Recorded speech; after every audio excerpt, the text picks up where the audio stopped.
The OA Preamble. Overeaters Anonymous is a fellowship of individuals who, through shared experience, strength, and hope, are recovering from compulsive overeating. We welcome everyone who wants to stop eating compulsively. There are no dues or fees for members. We are self-supporting through our own contributions, neither soliciting nor accepting outside donations. OA is not affiliated with any public or private organization, political movement, ideology, or religious doctrine. We take no position on outside issues. Our primary purpose is to abstain from compulsive eating and compulsive food behaviors and to carry the message of recovery through the 12 steps of OA to those who still suffer. How our meeting works. At this meeting, we follow a rotating format. On the second week of the month is a recovered OA speaker who will be speaking on the topic of their choosing for 30 minutes. There will be a follow-up Q&A segment for 15 minutes where fellows are welcome to ask any questions of our speaker which are related to the topic in question. This meeting will be recorded by audio only, and you will see a recording sign at the top of your screen. The Q&A section of our meeting will also be recorded. Please post only in the chat function your question to our host, which is me, and we will ask a question anonymously on your behalf. Please do not do this before the Q&A segment opens. Seventh tradition. Before we share, so that's later. Oh no. Before we share, it's time for our seventh tradition. Although we are meeting electronically, we still have Zoom meeting costs to pay. And we also give contributions to OA UKEB, which is our virtual intergroup. Please make a contribution using the PayPal or bank details that will be entered in the chat now. Newcomers, we ask that you wait to contribute until you are sure you want to be here. Today is a speaker meeting, and we are honored to have, I forget who our speaker is. It was Juanita, right? Yes, correct. Hi, Juanita. Okay. And yeah, I will pass it over to you, Juanita. You can go ahead and start. Thanks for being here. Oh, thank you. I just see a couple faces that I recognize. How sweet is that? So, thank you, Carol, for asking me to share. I don't know if there are newcomers here or not, but welcome to any newcomers that may be here. Again, my name is Juanita, and I'm a real compulsive overeater. And sometimes I eat compulsively. Now, when I share, I like to say the beginners or the what I call the set aside prayer, and uh, and I like to see myself. It's my desire to present the beginner's mind before I share, so to remind myself that the saying the set aside prayer reminds me of that. God, help me to set aside everything I think I know about this program, and especially you, God, that I may have a new experience of all these things. And that's my desire. Again, my name is Juanita, and I am a compulsive overeater. Um, I have body dysmorphia as I have been obsessed with my weight and body size since I was 12 or 13 years old. That's when I was in seventh grade, and my teacher announced that I was 5'7.5" and weighed 170 pounds. I was taller than the boys and the girls. There was one girl who was taller than I, but she was very thin. My range has been from 100 pounds that I have weighed at least 60 pounds more than I do now and 40 pounds less. I say at least because I stopped getting on the scale at that weight. And so now I'm maintaining around the 80-pound weight loss. My food plan is different from my abstinence. My food plan is 3 meals a day with 2 optional snacks. And today, my abstinence is that I refrain from self-flagellation, self-loathing, starting over, perfectionism, and shaming myself about what I eat. Because I heard that it's not about what you eat; it's about how you treat yourself the way you eat. In March of 1972, I came to my first 12-step program as I loved an alcoholic and did not want to raise my sons by myself. I found out about the 12-step program from the library. When I was depressed or something was going on, I would always go to the library and get books out. And this particular time, I was in the self help section and I found a book called Al Anon Faces Alcoholism. In that book, it was about Al Anon stories of people some lived with an alcoholic, some did not. but it was their story. And they would tell, and what I got from that book was to keep coming back no matter what. And they would tell their stories of how they believed or didn't believe in a power greater than themselves, that it was okay to come where you are, whatever your belief system was. And from that book, I just learned to keep coming back no matter what, that I didn't have to believe in God, and that it was a place where I would hear my truth, or I would be able to share my truth. So when I first saw that book, I just recognized that I had all kinds of ways that I identified, and the I say now that my husband is the best thing that ever happened to me because, and I believe it's basically because of the steps and traditions of AA and Al-Anon. Although although I came to Al-Anon first, he now celebrated 50 years of sobriety, which is, to me, a miracle. And that my sponsor used to say that every day an alcoholic is sober is a miracle. So to me, to put together 50 years is a great thing. I saw myself as a quick learner in that it was 12 steps. So I was going to take a step a week, and after 12 weeks, I would be out of the program. And of course, that didn't happen. And now I see myself as a quick forgetter in that and that's why I keep coming back because I need to be reminded of who I am as a compulsive overeater. And yeah, and my husband, as I said, we've been married like as I 57, it will be 58 years in June, and he still makes me feel loved and supported and appreciated. And it's just been a miraculous relationship in so many ways. He's the best. He's awesome, and I see that today where I didn't always see that. And abstinence for me was when I came to program was basically gray sheet, and I'm just moving away from that mentality that if I'm not doing gray sheet, then I'm not in recovery or I'm not recovering. I came to my first 12-step program when I was 28 years old, and I'll be 80 on Friday, which sounds so old to me, and it is old. So, but that I think of myself as having an embarrassment of riches or embarrassment of blessings. Uh, and it's not because of what I have materially, it's because of the people who've shown up in my life. Because I see myself as, I see people as I see that God, for me, God works through people. And so today, I've just amazing. I have had amazing people with amazing consciousness to show up in my life, and I'm just really grateful for that. And for me, some say it's not about the weight and it's not about the food. But for me, it is about the weight and the food and so much more.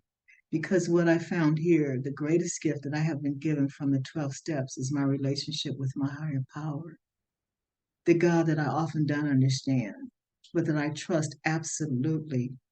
And when I don't see or feel that connection or need to make a decision, I ask myself sometimes, what would a spiritually mature person do right now? And when I can't go there, I'll say, what would a self loving person to do right now? I have not been as successful and I feel in no way as I was in Al Anon because, of course, I'm responsible for his sobriety, right? One day at a time. But I know he did it for himself. But, because I got here first, I sometimes go there in my mind. Um, let's see. In this program, as I said, I don't think I've been as successful because I still want to lose 10 pounds or 15 pounds, whatever it is. Um, and I came to this time, since I came in 72, I've been in and out of OA and Al-Anon, but I've, one or the other or both over the years. I became in 2009, though, I became focused only on OA because I was got diagnosed with diabetes, and in my opinion, the worst thing that can happen to a diabetic is not death, as it can affect your limbs, your kidney, your eyes, and so much more. And being the codependent that I am, I don't want my family to have to take care of me because I didn't do something or did do something that does not contribute to my health. So that's why I keep coming back, is that's when I first came back, that was my focus was to maintain my A1C at a normal rate or a normal number. And today I maintained my A1C is normal, and I feel like I recovered well, the doctor said that maybe they should take me off of that diagnosis of being a diabetic because my numbers have been so good, and I'm not even a pre diabetic, they say. So that's basically how I qualify for this program. Um, what it was like, and that brings me to what happened and what it's like now, which for me is the 12 steps in my relationship with my higher power. And I was sharing with Kara that I was going to be sharing the 12 steps and using the literature as the tool that I use most with that recovery in the 12 steps. So what I'd like to do is there's a couple of readings that I'd like to do, and one is from, it's just three actually, but we'll see if I have the time. I'm not sure because I'm not used to talking this long, and so I don't know what time it'll be. But on December 18th, and I'll see if I can read this with the light that's in here. It says, beware lest you lose the substance by grasping at the shadow. Weight loss is not about what the weight loss is not what the OA program is about. A normal sized body is a fringe benefit received in the course of reconstructing that which cannot be seen. Interchange is the substance of the 12-step program. It is said to contemplate that there are OA meetings It is said to contemplate that there are OA meetings where food plans and food sponsors take precedence over the 12 steps. Newcomers are given shadow in place of abstinence. When I take a sponsor, both of us understand that we may or may not discuss food and food plans. The whole idea of having sponsors is predicated on my need for guidance in working a spiritual program by someone else who has sustained or maintained a measure of experience in doing so. For today, I have done enough research on diet and weight loss programs to know that the program we have in Overeaters Anonymous is not one of them. So I like that a lot because it reminds me that it's not about food and diet only. It's about the 12 steps and how I live those in my life. I heard someone say that the short version of the 12 steps is to grow up. And I like that idea. And then I heard someone say that it's about self-love and self-acceptance. And I like that even better. So to me, it's about to grow up is to have self-love and self-acceptance. And I consider myself an agnostic sometimes because I don't believe that my finite mind will ever understand the infinite. But and I use the word God because there many people then people know that I'm referring to something bigger and better, or I should say, more powerful than I am and more powerful than us. And I say agnostic because one of the definitions that I've heard of agnosticism is that God is unknowable, and because I don't think I will ever understand completely especially with what's going on in the world now, that I don't really understand that God is all there is, which is my belief is that God is all there is, and it's in it's in all of us, that there is no separation, that the God of my understanding has no favorites. It is not arbitrary and the other word I use, capricious. It would not do for me what it would not do for you. Uh, and that's how I see it. And it whether I see it or not, or feel it or not, it's like in this situation that I don't understand it, but I believe God, uh, or spirit, as I used to like to call it. Sometimes I say it. but I believe that there is something positive going on in every situation, whether I can feel it or see it in the moment or not, and that's where I come from, and that's what I believe about my higher power. Um, I read a lot of literature, and that's why I rely on the literature in the program because I feel like it's literature helps me to be authentic about what I believe and how I see things, and I don't have to be in trying to impress anybody with what I say or do, and I can learn directly from the source. And that's why today I read a lot of Bill Wilson's writing as well, because I feel like he's the source of where, that's where he created, along with others, I understand that he created these principles and these steps. And I've heard I'm taking the first step every time I am honest about what I eat and about my food. And I heard that as long as my butt is in the chair, I practice the 12 steps to the best of my ability and find someone with whom I can be honest or truthful about and don't leave no matter what I'm in recovery. That's one of my sponsors who used to say that, and I just love that. Uh, Bill Wilson writes in his book, and talking about honesty, he says only God can know what absolute honesty is. The rest of us has to do or be satisfied with a better quality of honesty. And today I can honestly say that my abstinence is perfectly imperfect. And compared to me, I'm doing well. I'm doing really well coming from where I came from. And that's the only thing that I can do is compare myself to myself. And step two, in the big books, it says, I believe or I'm willing to, if I believe or I'm willing to believe that there is a power greater than myself, then I've taken step two. So that's where I am. That's where I came when I came to the program, I should say. I was willing to believe. And my sponsor suggested I act as if, and that's what I do today when I'm in doubt. I was reacting to something, and my OA sponsor asked me, are you loyal to what you say you believe? And I say that God is all there is, that is in every one of us, and that there is no, God has no favorites. So am I being loyal to that when I don't come from that position or make decisions around that? So around the second or third step, and my focus again is going to be on the steps in the literature. I my sponsor stopped. My sponsor said, "I'm talking about God a lot. What do you think about God?" And I said I had stopped talking to God a few years ago. And she said, "If you want to know more about God, then you have to read this certain text."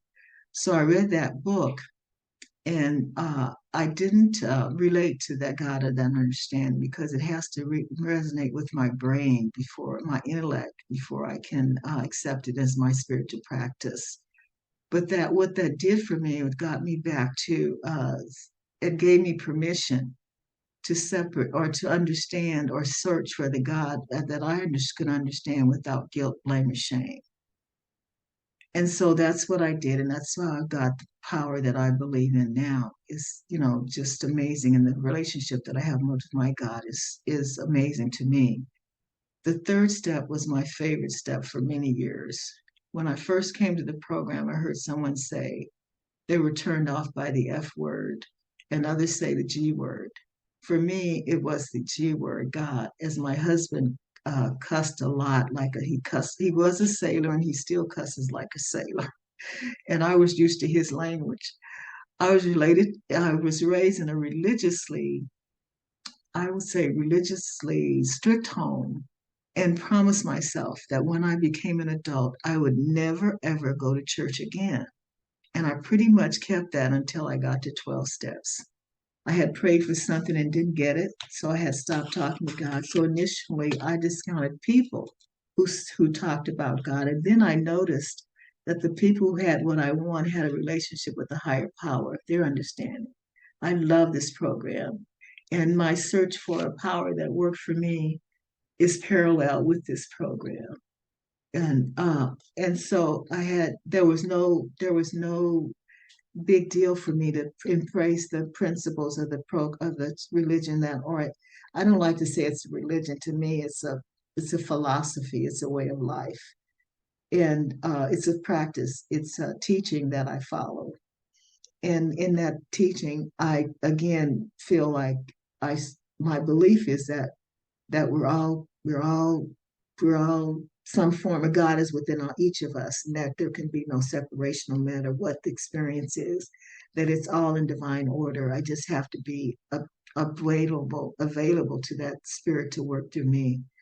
But so as I was saying, I I um I noticed the people who had what I want, they had a God of their understanding, and that was very impressive to me because I wanted to I wanted what they had. Is basically what it was. And in 12 steps, I heard that you take what you can use and lose the rest. And for me, it's that I take what I can understand because it has to make sense to my brain, as I said before, I can embrace it in my practice. Recently, I read that knowledge is in intellect and is of the intellect, and wisdom is of the heart. And I have to think about that some more because, as I said, I believe it has to make sense to my intellect before I can embrace it in my practice. But the idea that wisdom is of the heart really speaks to me. And I believe that I co-create with spirit.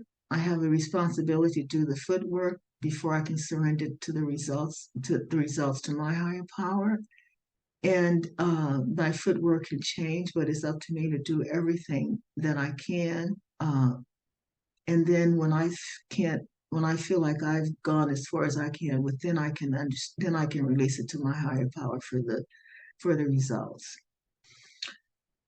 And so that's the kind of the third step for me, is the trusting of the higher power and finding that higher power that works for me. And I'm so grateful and programmed that it doesn't have to work for anybody else, that I get to choose my higher power. My 20 minutes, first Juanita. 20 minutes, thank you. My first sponsor said that step 11 is the only one that can be taken out of order. That after I surrender to the God of my understanding, it's a natural flow to speak to and to seek to improve my conscious contact with that God through prayer and meditation. My sister said to me one time, "You think everyone is entitled to your opinion." And in that prayer, the Saint Prayer of Saint Francis, which is what some call the 11th step prayer, it says, "Lord, grant that I may seek to understand rather than to be understood."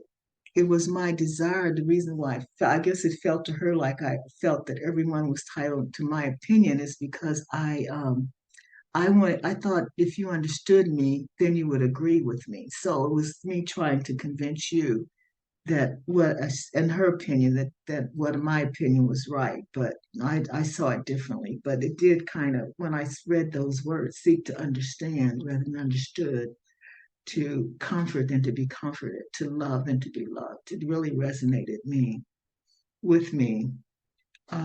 Let's see.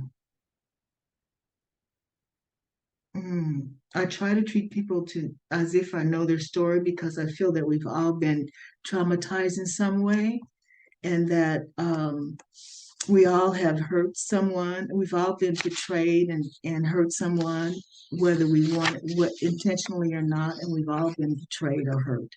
So that brings me to my physical or my spiritual practice of forgiveness of myself and of others. And I love the acceptance prayer on page 417, where it talks about acceptance is the answer to all my problems. When I'm not in acceptance, I'm saying that, to me, read down further on the book, it says, when I'm not in acceptance, or if I talk about you or about me, then I'm saying I know more than God. And I love that. And that there's a little bit of bad in the best of us, and there's a little bit of good in the worst of us. And I always include and that includes me. Um, when I did the fourth and the fifth, and I don't know, I have 10 minutes more, but when I did the fourth and the fifth step, to me, those were equalizing steps.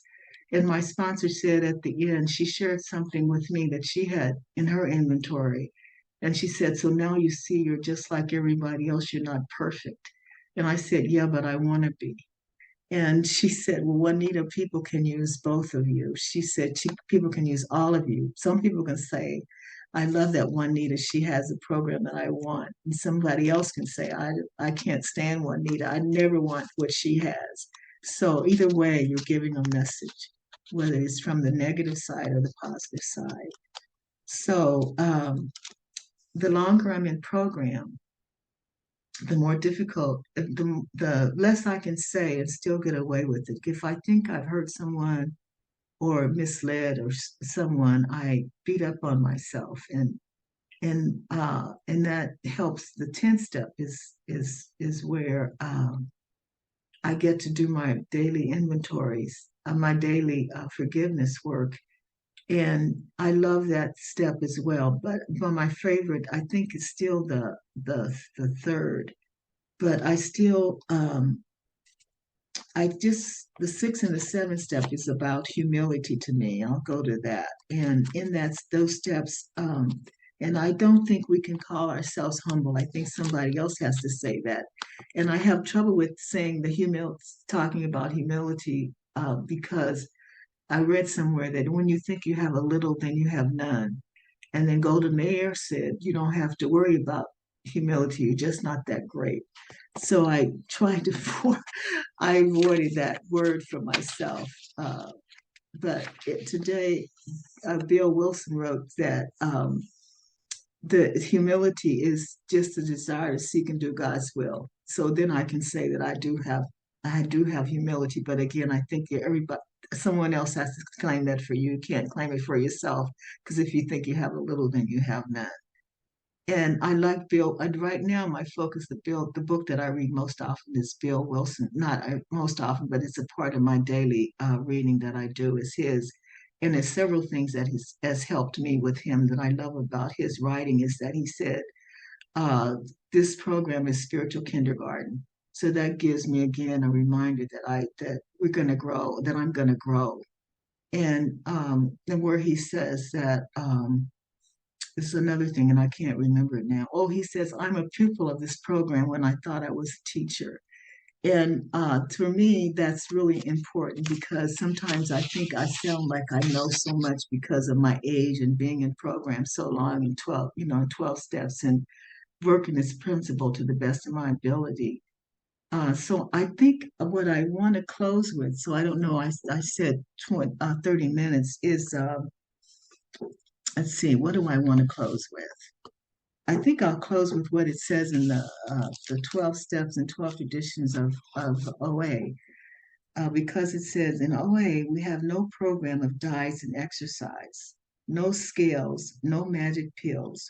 What we do have to offer is far greater than any of these things, a fellowship in which we find and share the healing power of love.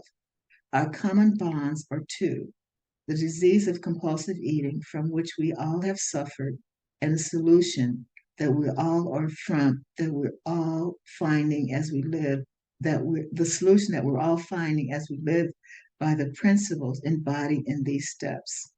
Since our program is based on the 12 steps, we would like to offer here a study of these steps, sharing how we follow them to recover from compulsive eating. We hope this way, we hope in this way to provide help for those who still suffer from our disease. If you think you may be a compulsive overeater, if you think you may be a compulsive overeater, give yourself a chance for recovery by trying the OA program. And so the 12 steps in the 12th edition are the steps of the principles that I live by today. I have a wonderful relationship with my higher power. And the tool that I use most often is the literature. I read it every day, and I read several books every morning, several meditation books every morning, three of them based on the 12 steps and 12 traditions. And again, it's my obsession with books that I learn the most from. And it's an independent, it's a way of learning or internalizing information that I read, what I consider a safe space without having to impress or or just to just fill my brain with someone else's thoughts and ideas that I respect. So in saying that, I will I will close with that. Um, because I am a compulsive overeater. My version of and I came through Al-Anon. One of the things that I learned in Al-Anon, and I love saying it, is the Serenity Prayer. And this is the version that I heard there. It's it says, God grant me the serenity to accept the people I cannot change, the courage to change the one I can, and the wisdom to know that it's me. And I'll close with that. And I'll say this because this is my practice, my spiritual practice. As I said earlier, I believe we've all been traumatized in some way. And for me, uh, the way I think of is ancestral traumas. And as a descendant of slaves and slave owners, it is my trauma. That's one of the ancestral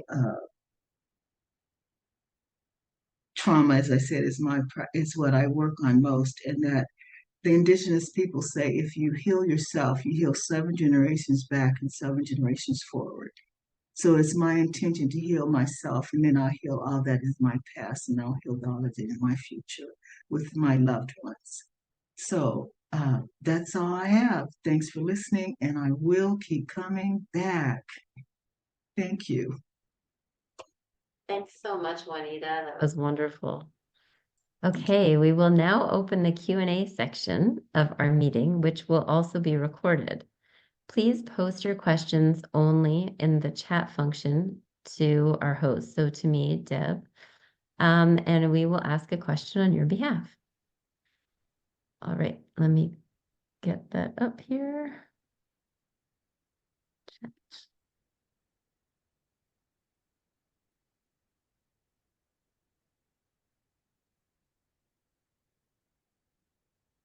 So if you have a question, you can just type it into the chat.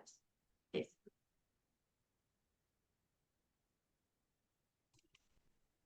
Do I look in the chat or someone will read it? How does that work? I'll read it. And then you just answer.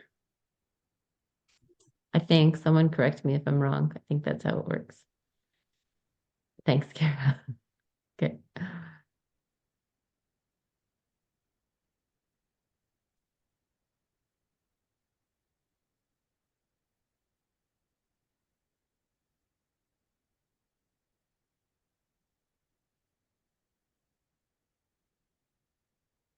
Okay, here's a question. Amazing share. Thank you so much. I would like to know more about the tool of anonymity, how it helps you in recovery. That is such an important part of the program for me, anonymity, because it's if we have that, if we're anonymous, that creates a safe space where people can share their experience, strength, and hope, or what they're. And here I've heard so much things that just break my heart about the things that people have lived through, and that they're sharing that just so that what my first sponsor told me was that you share what's really true, your truth, because it gives other people permission to do the same, and it helps the newcomer to realize that um, that they're not, it's just didn't happen to them, that it gives them, it helps the newcomer basically to get what this program is all about. So anonymity, I think if we don't follow that principle, then it's not a safe place. So that would be my thought about that. That is, because it makes this a safe space for each of us. And we can trust that what we say here is not going to be shared with another outside of the meetings, and that adds to my recovery and helps me to be honest. So I respect the anonymity of others, and my expectation is that mine will also be respected. It's a big part of our program, I think. Thank you. Okay, the next question reads, Happy birthday for Friday. Oh, How do you thank you. keep your program alive day after day? Literature. I just love our literature. And when I came to 12 Steps, we had basically the big book. And there was one Al-Anon book. Well, that came too after I was here. But that's the literature is my favorite tool, and well, anonymity, of course, that's important. And then again about anonymity, these when I hear stories here and I see how magnificent and how talented and how skilled people are here, it encourages me. When you see the drama or the trauma, I should say, that people have lived through, and then they become so accomplished, they become therapists and helping other people and ministers and all kinds of things that's sharing. And I'm not sure, but anyway, that just brings me back to that safe place.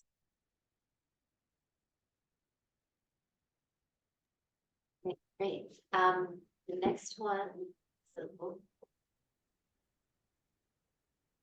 right. The next one says, can you walk us through how you invite your higher power into your day throughout the day and throughout the day?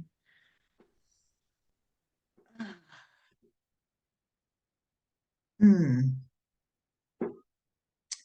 I hesitate. Well, I'm just going to say what I believe. I believe that my higher power is always with me and it's always with you, that you can't be separate from that.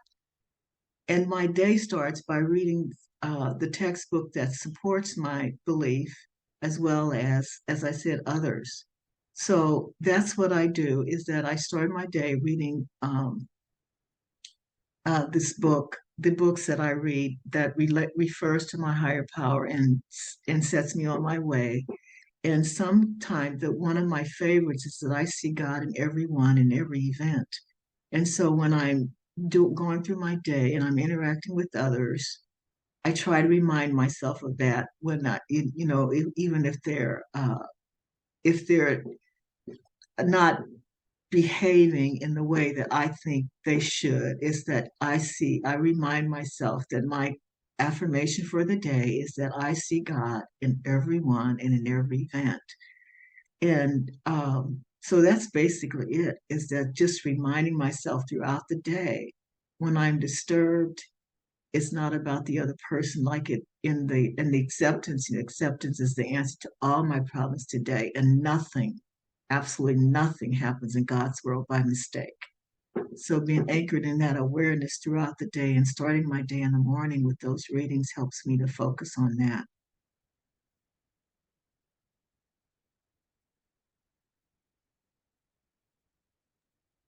Thank you. Okay, next one says, thanks for your amazing share. You spoke about step 11 being this one step that can be taken out of order. How would you advise sponsees to use step 11 while they are working the steps once they've taken step 3? Well, how to advise sponsees to work the 11th step, um, by being an example of reading it and sharing with them how I see it. And the I guess it's not that I advise them to work the 11th step. It just comes up after the third for me. I tell them what I was told, that if that the 11th step is something you can take out of order. And the intention is to carry the message to others. And I remember when I was 40, I decided that was my year of not wanting to be 40 and my middle age crazes. And I decided that I would be a person who, just an ordinary person. I wasn't going to do anything major, but I could be an ordinary person who practiced these principles in all our affairs and all my affairs. And that would be what I would do. So I try to give that message to the people that I sponsor, is that, we practice these principles in all our affairs. And for me, that was the goal, and to be it's might sound arrogant, but to be a model for my kids and for anyone else who came into my into my experience of life.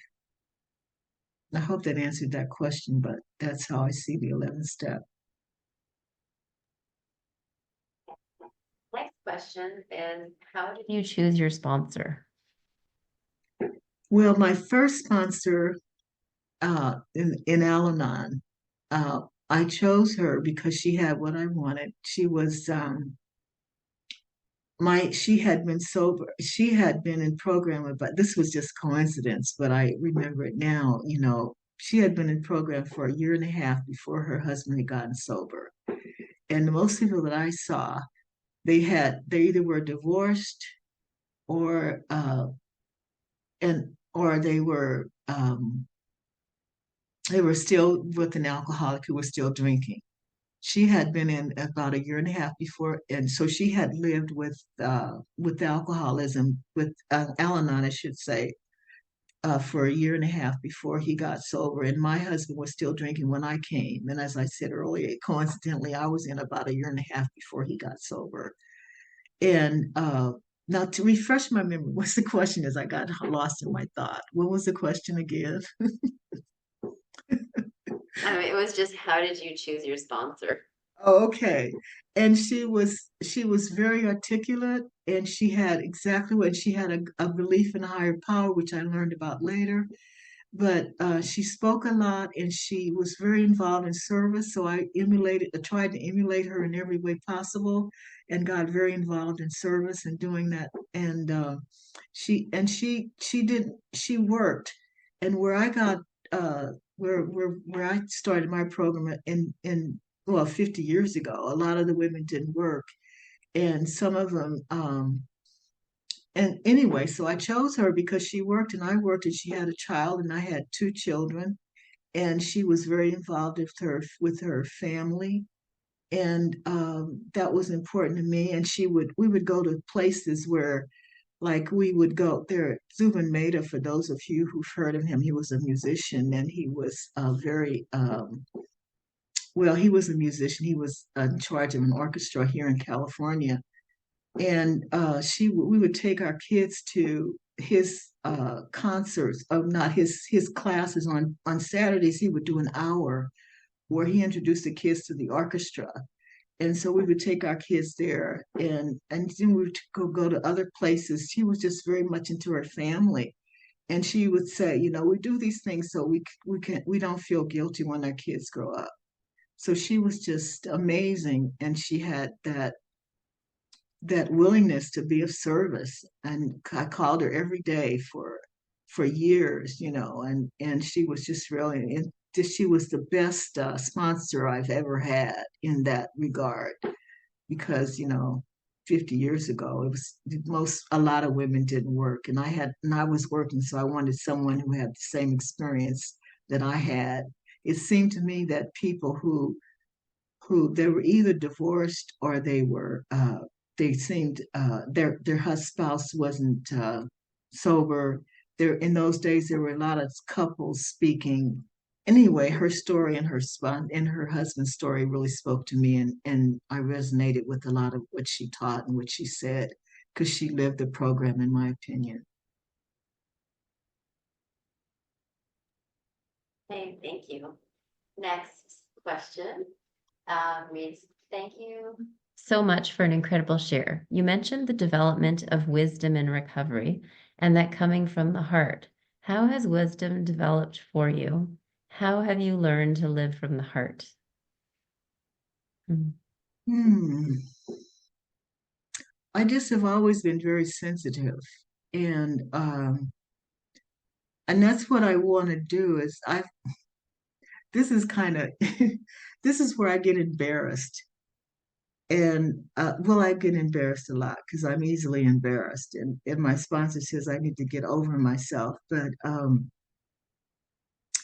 I have been called wisdom, that I have a lot of wisdom, and it embarrasses me because what my intention is, and I hope I understood the question right. My intention is to best practice spiritual principles that I learned here in all my affairs.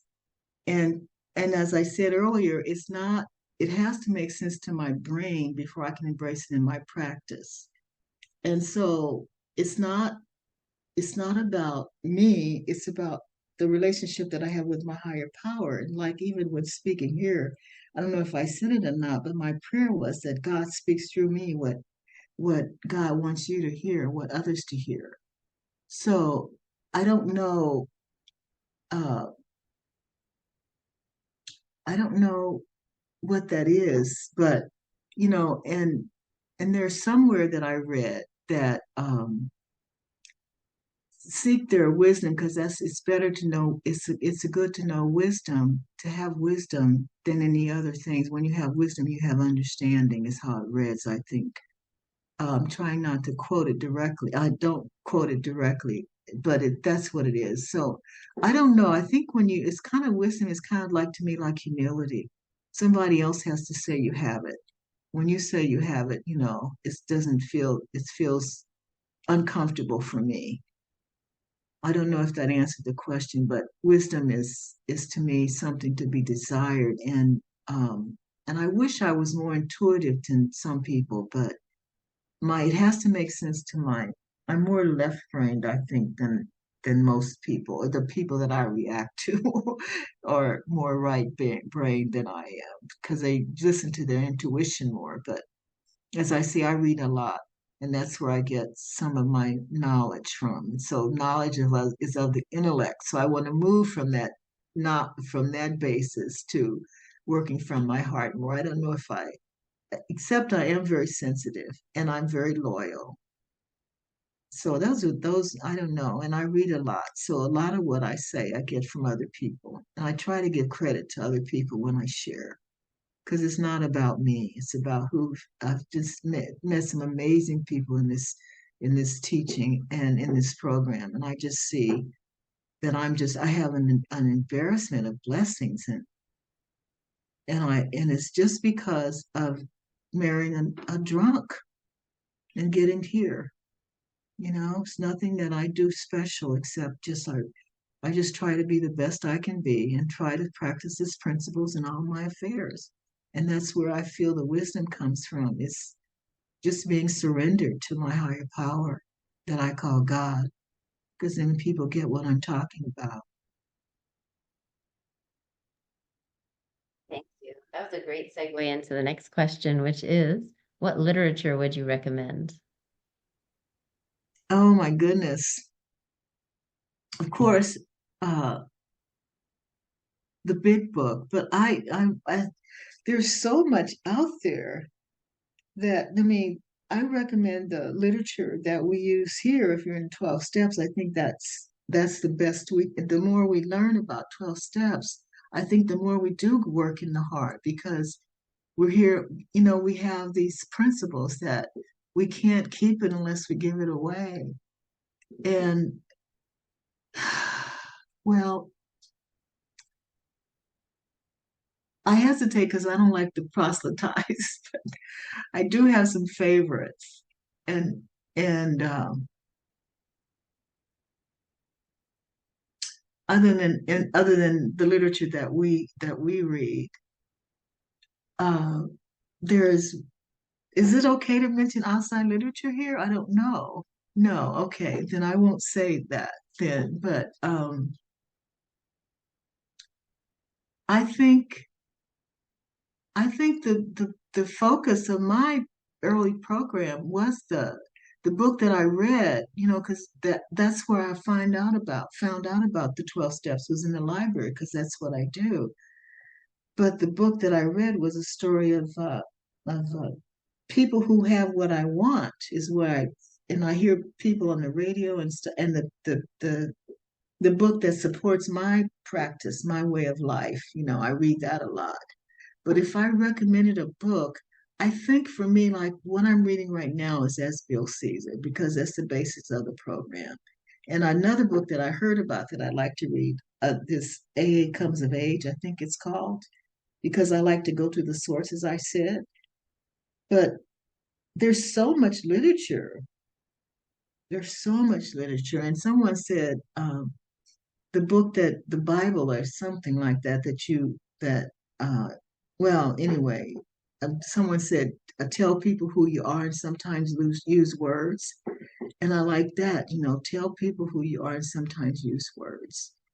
And I don't know, it's as I said, there's so much literature out there, so much, so very much that support, and so many 12-step writers too. So that's all I can say about that. I'm just repeating myself now.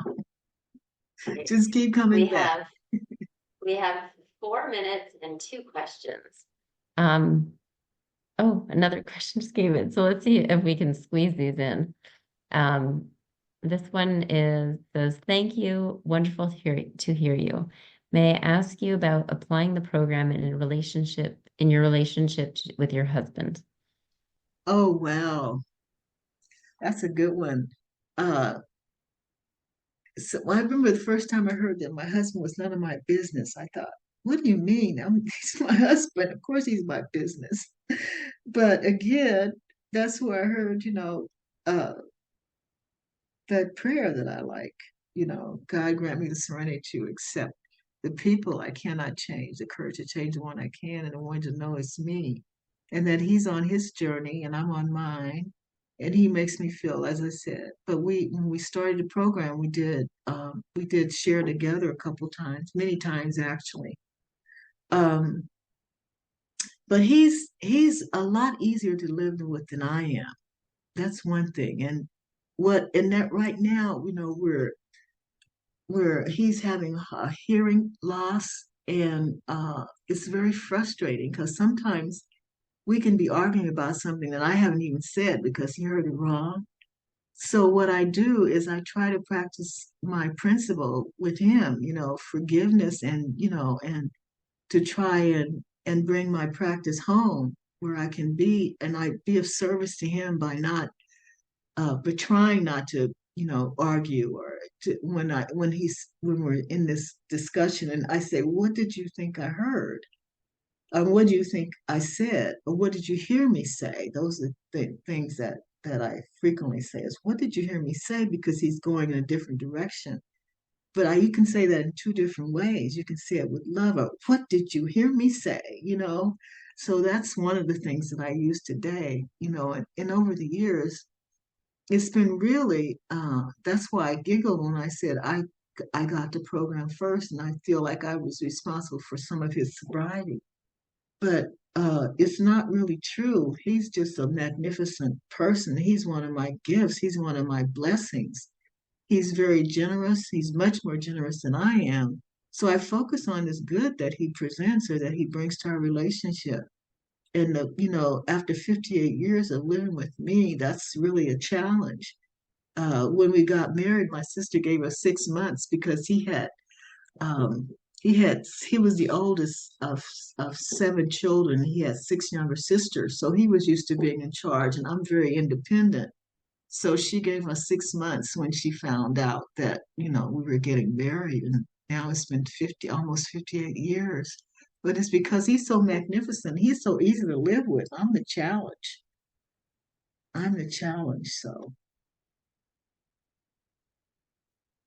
I'm going to give you a big question to answer in 1.5 minutes. I'm going to combine these two last ones, the one that just came into, because they're sort of the same theme. So how do you avoid self-pity when trying to heal generational trauma? And we're going to combine that with, um, so you mentioned recovery from trauma and our responsibility to heal from it. Has recovery from trauma led you to seek outside help? What do you advise to get over deeper wounds? I'll ask. I did go to outside help for a brief period because my son came out as being gay, and even though I had friends who were gay, but when it came to be my son, and I see that as a really difficult lifestyle, and so I did seek help at that time, but I went for about maybe 6 months or so, then realized that the principles that I learned in Al-Anon I could apply to that situation. It was okay. The reason when because I think, as I said, it's a hard lifestyle. And he said to me, when I told him, I said, Jimmy, you can't choose this. This is awful. He said, Mom, I didn't choose it. It would be like choosing to be gay, choosing to be black in the South. So he said, this is who I am. So I don't know if that answered the question, but that's one question. Now repeat that again because you said it was deep, and and I don't see it as deep. I just see it as, but It was how do you avoid self-pity when trying to heal from generational trauma? because I believe that all is in divine order, that so that, and I like who I am today. And if any of my ancestors had been different, my parents, and I had four wonderful parents. I don't know if I said that, but it's amazing. And my life story is really interesting. But I have four wonderful parents, and some people don't have one. And it's just so that avoids self pity, because if God is all there is, which I say I believe, and it's everywhere present, then everything must be God, because God plus zero is God. So whatever happened in the past, I believe that we all do the best we can from our level of awareness, and when we know better, we do better, and that includes me. And so there is nothing to, and also I heard that if God is all there is, then there's nothing to forgive. So that helps me with my forgiveness practice, and that it helps me with the people in the past, because if I'm healing myself and healing all that in the background, and I'm being there for my family, my ancestors, there is nothing to forgive. So that's where I get my joy, is from trusting that these principles are true, that I say I believe. And one of my sponsors did ask me when I was going through something, she says, well, are you acting in alignment with what you say you believe? And I had to look at that. And yes, I am. And that's my intention. If I'm living from that space, that God is all there is, then there is no reason to have self pity. Now, I don't know if I said this today, but as long as I'm in this human form, I will never rise above being human. And to think that I can is to me a form of spiritual abuse. So I have my processes that get me back to that. And one is writing and one is reading. The main one is reading, but I also write a lot when I'm angry, upset, or having to work through something. So one of my spiritual teachers said, try to be the first to forgive. And I try that, but without doing a spiritual bypass, because I am human. I am going to be hurt. I am going to lie. I'm going to be out of integrity, even though it's my intention to be always in integrity. Again, I am human. So that's what I do. That's who I am. Is I'm a Thank work you in so much, progress. Juanita. You're I'm welcome. sorry I have to cut you off. We've got Oh, like 2 minutes to wrap it up. That was wonderful. Thank you so much. I think we could all listen to you for another like hour. Okay, so Q&A has now come to a close. Thank you to our guest speaker, Juanita, for your service, time, and energy. We will now open the chat to share our numbers for outreach. For those who would like to, please share your name and numbers. Please could all available abstinent sponsors indicate if you're available to sponsor. For any newcomers, we have a newcomers hub where newcomer greeters, I forgot who our newcomer greeters are. Yes, Claire and Brona, thank you. We'll be very happy to have a more informal chat and or answer any questions. To any newcomers who would like to stay behind at the end of the meeting to ask questions, please raise your hand electronically now, and we will invite you to a breakout room on Zoom where our newcomer greeters will be able to help. So I don't see anybody, but I don't know if I'm seeing the full screen now. So, oh, great. Okay, Allie, so we'll take care of that for you. This group also has a WhatsApp group for fellowship and inspiration. Please see the chat box for the link and our contact. Oh, that was something else. We'll do that next week. I guess we need a WhatsApp volunteer. We will close the meeting in the same way we always close, a New Freedom Big Book study by reading 12 Promises of Recovery as laid out in the Big Book of Alcoholics Anonymous, bottom of page 83, starting with the paragraph, if we are painstaking, and ending with, if we work for them. Juanita, would you like to read the promises? Do you have it accessible? If not, we can get somebody else to. Oh, we've got on um, screen. Okay. If we are painstaking about this phase of our development, we will be amazed before we are halfway through. We're going to know a new freedom and a new happiness. We will not regret the past nor wish to shut the door on it. We will comprehend the word serenity and we will know peace. No matter how far down the scale we have gone, we will see how our experience can benefit others. That feeling of uselessness and self pity will disappear. We will lose interest in selfish things and gain interest in our fellows. Self seeking will slip away. Our whole attitude and outlook upon life will change. Fear of people will intuitively, we will, fear of people and of economic insecurity will leave us. We will intuitively, something is over the chat. Okay, we will intuitively know how to handle situations which used to baffle us. We'll suddenly realize that God is doing for us what we could not do for ourselves. Are these extravagant promises? We think not. They are being fulfilled among us, sometimes quickly, sometimes slowly. They will always materialize if we work for them.